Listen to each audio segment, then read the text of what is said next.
All right, let's jump right in. We're about to tackle a huge, and I mean huge topic, the ethics of AI, and we're going to do it step by step. Now, everything we're about to go through is based on a really insightful report from Virtualization Options LLC. They're a tech research and advisory group based out in Colorado. And, they kick off their report with a quote that just nails it. It's not about if AI is going to change our world anymore, it's about how. That's where the real work begins. So that's the million-dollar question, right? How do we get this right? How do we make sure AI is a force for good? Well, to figure that out, we actually need to start by looking at how things can go horribly wrong. So let's dive into a case study. This is a story about an AI system that was designed to help people, but, well, the consequences were devastating. Okay, so here's the setup. A government agency wants to use AI to speed up how they hand out social service benefits. Sounds great on paper, right? More efficient, save some money. But the result? It was a total nightmare. The system ended up systematically denying benefits to the exact people it was built to help, the most vulnerable in our communities. So you have to ask, how does something like this even happen? How does a system designed to help do so much harm? The thing is, it wasn't just one big mistake. It was a chain reaction, a series of small, seemingly minor ethical misses that snowballed. To really get it, we need to break it down. And the way we're going to break it down is by using something called the AI project lifecycle. You can think of it as the standard blueprint, the A to Z guide for how pretty much any AI system gets built. It's got 5 main stages.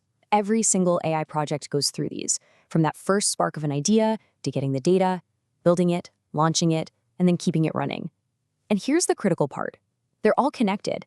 One little mistake, one ethical blind spot in an early stage, it can send ripples through the entire project. All right, with that blueprint in mind, let's go back to our case study and do a little post-mortem. We're going to walk through each of those 5 stages and pinpoint exactly where things went off the rails. The problem started at the very beginning, stage 1, problem definition.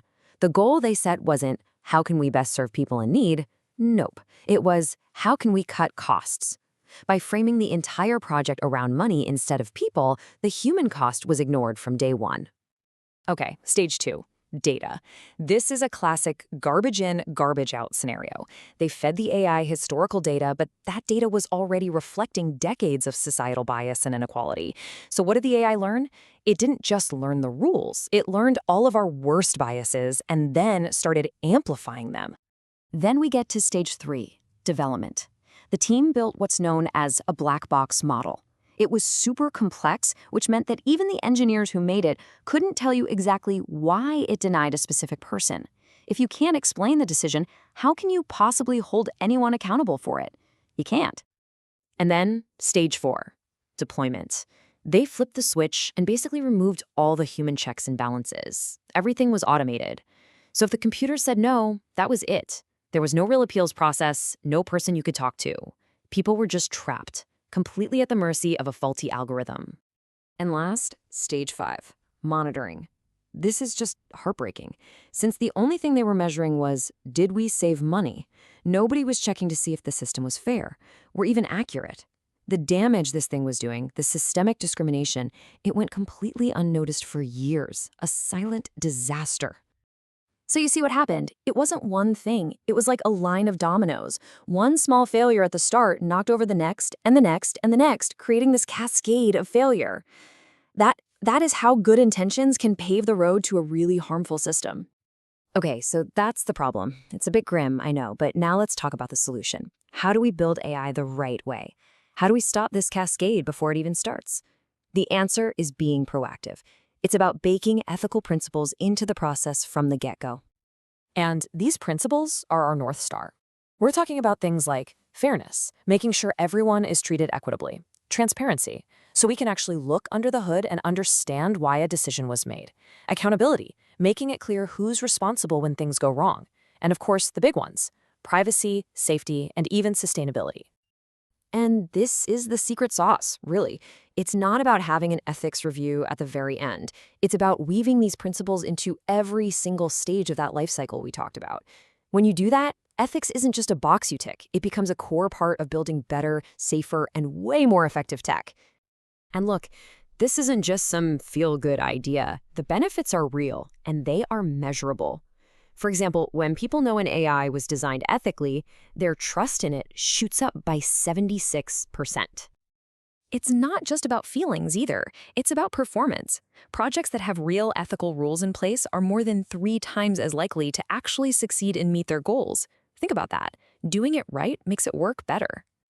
And maybe most importantly of all, it prevents harm.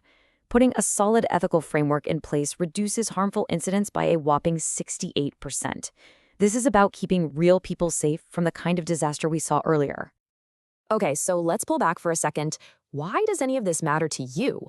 I mean, whether you're a coder or just someone who uses a smartphone, this affects all of us. There's this idea that really sticks with me. Legal compliance is the floor, not the ceiling. Just following the rules is the absolute bare minimum.